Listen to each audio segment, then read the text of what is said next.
L'idylle entre l'ours et le dragon se poursuit. À Pékin, le Premier ministre chinois Li Peng a signé avec une délégation russe un accord sur la construction conjointe d'une centrale nucléaire dans l'est de la Chine. Montant du contrat, 20 milliards de francs, le plus gros signé par Moscou à l'étranger en 1997. Le projet fait suite au voyage de Yeltsin à Pékin en novembre. Un ultra-conservateur à la tête du Vietnam, le général Le Ca Thieu, a été élu nouveau secrétaire général du Parti communiste en remplacement de Du Moi, le père de l'ouverture économique.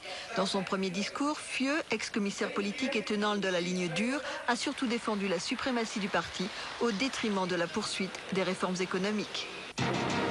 Un pas de plus vers la réconciliation germano-tchèque. À Prague, les représentants des deux États ont échangé des notes destinées à créer un fonds de dédommagement pour les 8500 victimes tchèques du nazisme encore vivantes. Le fonds devrait s'élever à plus de 350 millions de francs. Il vient compléter le traité d'amitié entre les deux pays signé en 1992.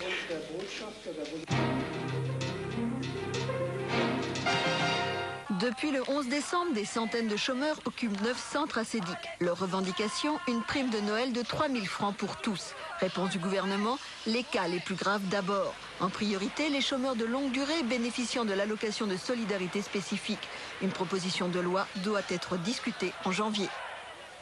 C'est tout le monde qui a besoin de cette augmentation de 1 500 francs. C'est pas que 22 000 personnes, c'est tout le monde. Des cellules d'urgence ont été mises en place. Elles ont pour mission d'examiner chaque cas. C'est la première fois que je vois un conflit où il y a la négociation sans ceux qui sont en conflit. Alors je ne sais pas vous dire, moi, je ne sais pas quel cas ils examinent, quels aides ils déterminent. Nous, on est dehors et ils discutent entre eux, entre gens qui ne sont pas au chômage, de ce qu'il faut faire pour les chômeurs. Je trouve ça hallucinant, quoi. Pourtant, en fin d'après-midi, la préfecture des Bouches-du-Rhône tente de débloquer la situation. Elle propose aux représentants des comités de chômeurs CGT la création d'un fonds départemental de solidarité. Comme partenaire potentiel, le Conseil général, les acédiques et l'État.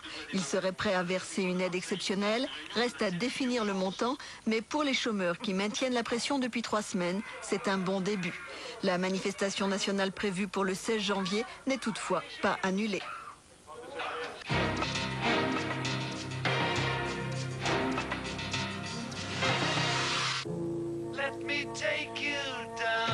L'espoir d'une pluie de subventions culturelles n'a tenu qu'un été. Et pourtant, en juin, le retour des socialistes s'annonce prometteur. Catherine Trautmann, ministre, veut rétablir le 1% budgétaire à la culture. Mais disette budgétaire oblige, les promesses de campagne sont vite oubliées, il faut gérer la pénurie. Premier menacé, les théâtres lyriques de province. Il existe des solutions, comme ici avec Macbeth au Théâtre National de Strasbourg. Couronné scène nationale au même titre que Paris et Lyon, l'Opéra du Rhin a réussi à étendre sa diffusion sans perdre son potentiel artistique. Nous avons ici une expérience qui a permis de faire durer l'Opéra du Rhin par le fait que nous sommes un syndicat intercommunal entre 3 villes et une région avec le soutien de l'État. Je ne veux pas évidemment imposer ce modèle, je constate simplement qu'il a permis la durée, qu'il a permis de traverser les crises et que chaque fois que l'on peut sauver un opéra, ce sera en recherchant une solution qui s'apparente un peu à celle-là. Mais une solution ponctuelle n'est pas une politique générale. À Rouen, le plus vieil opéra de France est moribond après la réduction de moitié de la contribution municipale. Malgré l'aide de l'État et des collectivités locales, le ballet a été supprimé, l'orchestre réduit, progressivement transformé en théâtre d'accueil plus qu'en lieu de production. Le cas du Théâtre des Arts est exemplaire. Tout cela va à l'encontre de ce que dit Madame Trautmann quand elle dit qu'elle veut augmenter le budget qui est destiné au spectacle vivant et qu'elle veut renforcer les structures des théâtres de province. Les coupes sombres se poursuivent. Après Rouen, Avignon et Nantes sont sur la sellette. Outre-Rhin, les problèmes sont les mêmes. Baisse des budgets, restrictions, protestations et compromis à contre-cœur. Qu'il s'agisse d'orchestres, de théâtres et autres instituts culturels, le rituel est immuable. Peu importe les péréquations, ce sont les idées qui manquent. Résultat, en quelques années, des villes se transforment en véritables déserts culturels, comme Francfort par exemple. Le tout masqué par de prestigieux grands projets. La seule chose qui nous reste à faire, c'est de toujours répéter aux hommes politiques qu'ils commettent une énorme erreur en ne misant que sur ces grands projets. Car c'est dans les laboratoires et les instituts de recherche, entendez par là les petits théâtres et groupes de musique, les galeries et les salles d'exposition confidentielles, que se créent les classiques de demain. Dort entsteht ja das, was später Mainstream wird. Recette magique pour sortir de la crise, le sponsoring. Mais l'argent du privé n'est pas gratuit. Tout mécène souhaite retrouver son investissement en image de marque. Résultat, une culture positive et si possible médiatique. Nous devons toujours garantir le plus libre accès à la culture pour l'ensemble des citoyens. Ça, je crois que c'est une question très actuelle. L'État doit le garantir. Ce ne sont pas les mécènes qui pourront le faire, car le mécénat, c'est d'abord aussi les moyens financiers. Donc nous avons un rôle à jouer, et dans notre pays, la culture tient cette place centrale, au travers de laquelle il y a toujours une certaine confiance dans notre capacité de créer lorsque la liberté d'expression était pleinement reconnue. L'enjeu, c'est un paysage culturel vivant, avec ses jeunes pousses et ses vieux chênes.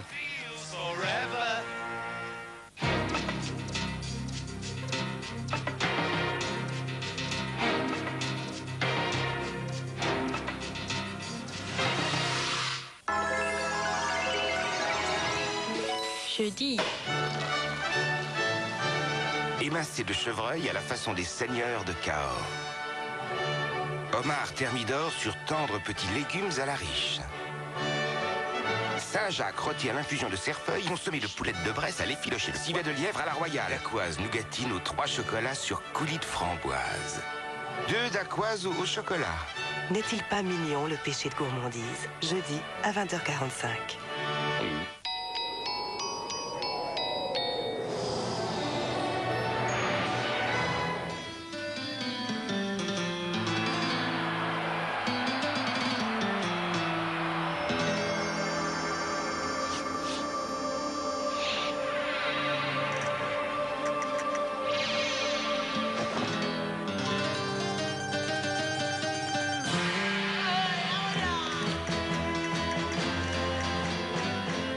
À Madrid, joyeuse fête se dit Felices Fiestas.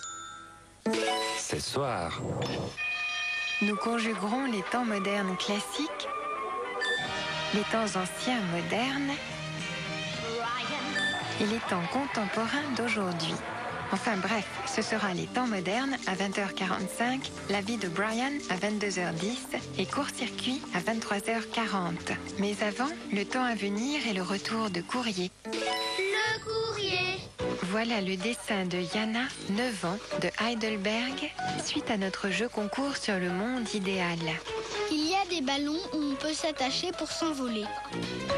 Il suffit aussi de s'asseoir sur un papillon pour s'envoler. Les éléphants remplacent les bus. Les voitures sont télécommandées et tirent des remorques qui sont des piscines avec toboggan. Entre les fleurs et la maison, il y a un fil pour jouer au funambule. Pour nous écrire, envoyez vos courriers au service téléspectateur à l'adresse suivante ou contactez-nous sur le 3615 code Arte.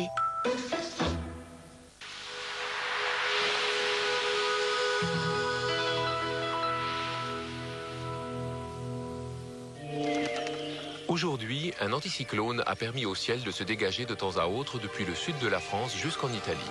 La pluie et la neige se sont par contre manifestées en Allemagne en raison d'une petite dépression ancrée au-dessus des plaines du Nord. Après un mardi plutôt serein, la France accueillera le lendemain une nouvelle vague de nuages pluvieux. Cette perturbation en provenance de l'Atlantique abordera également les terres allemandes mercredi. De l'air maritime arrivera dès demain de France. D'épais nuages se formeront et l'influence de l'anticyclone européen s'avérera trop faible pour les évacuer. Le brouillard sera également au rendez-vous ici et là et le vent du sud pourra même se rafraîchir.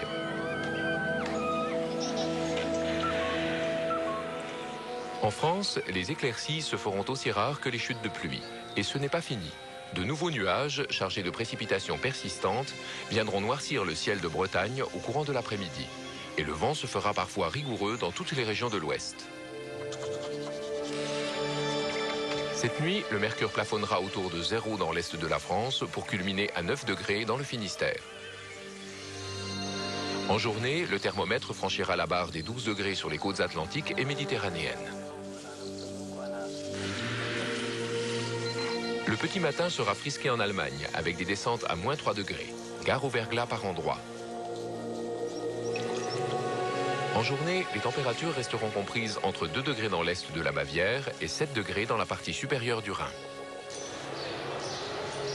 Demain, la grisaille et le brouillard accorderont une toute petite place au soleil de Bruxelles à Varsovie.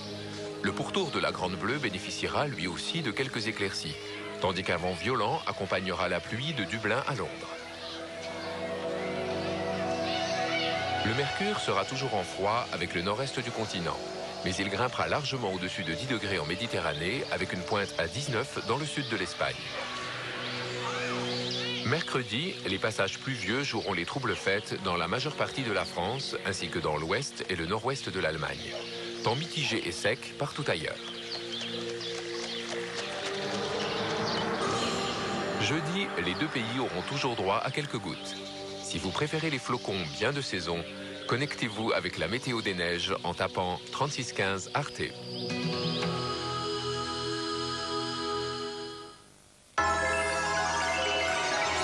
Demain. Ciel, un lapin, se dit Alice en entrant dans ce monde étrange. Elle ne savait plus si elle était petite ou grande, dedans ou dehors, méchante ou gentille. Mais elle s'amusait bien. Comme vous, demain à 20h45, en regardant Alice au Pays des Merveilles sur Arte. Mercredi. Tous à l'opéra. Elle est joyeuse, la veuve, de réveillonner avec nous et d'être si convoitée. En direct du Palais Garnier et en simultané sur France Musique. La Veuve Joyeuse, mercredi à 19h30. Chut. Ah ben, ça nous change des soap opéra.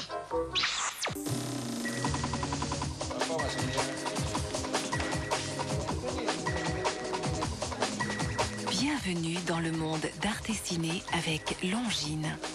L'élégance du temps depuis 1832. Ah, ces temps modernes. Après le boulot, il vous faut encore serrer des boulons. Tout de suite, Chaplin brise les chaînes.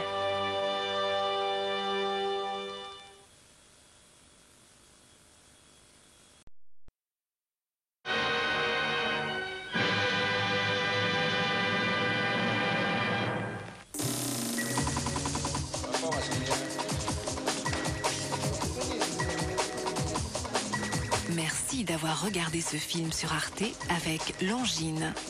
L'élégance du temps depuis 1832. Vendredi prochain.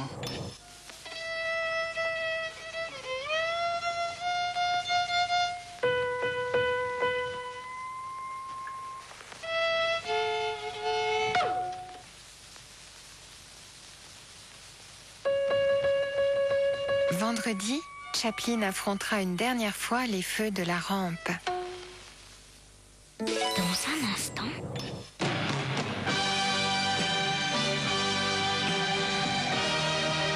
Arte vous donnera des nouvelles, du bon Dieu et de la télévision. À 22h10, les Monty Python et à 23h40, court-circuit. Mais avant, les mots doux des téléspectateurs. Le courrier. Voici le dessin d'Émilie, 11 ans, de Montagnac. Je voudrais que la guerre s'arrête et que la paix règne sur le monde. Même si cela ne devait durer qu'une seconde, une minute, une heure. Et celui d'Alexandre, 11 ans, de Saint-Doulchard. Je souhaite plus de courses de voitures. C'est ma passion et aussi les carambolages de stock car. C'est ultra top. Tous deux recevront de nombreux cadeaux pour avoir participé à notre jeu concours sur le monde idéal. Pour nous écrire, envoyez vos courriers au service téléspectateur à l'adresse suivante ou contactez-nous sur le 3615 code Arte. Mercredi. Tous à l'opéra.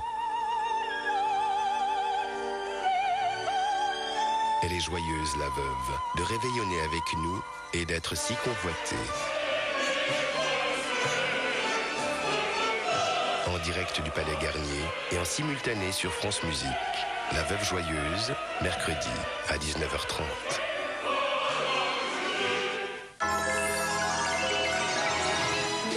Jeudi. Émincé de chevreuil à la façon des seigneurs de Cahors. Homard thermidor sur tendres petits légumes à la riche. Saint-Jacques rôti à l'infusion de cerfeuil, consommé de poulettes de Bresse à l'effiloché de civet de lièvre à la royale. Dacquoise nougatine aux 3 chocolats sur coulis de framboise. 2 dacquoise au chocolat. N'est-il pas mignon le péché de gourmandise? Jeudi à 20h45. Tout de suite, la vie du Christ au temps de Brian et vice-versa.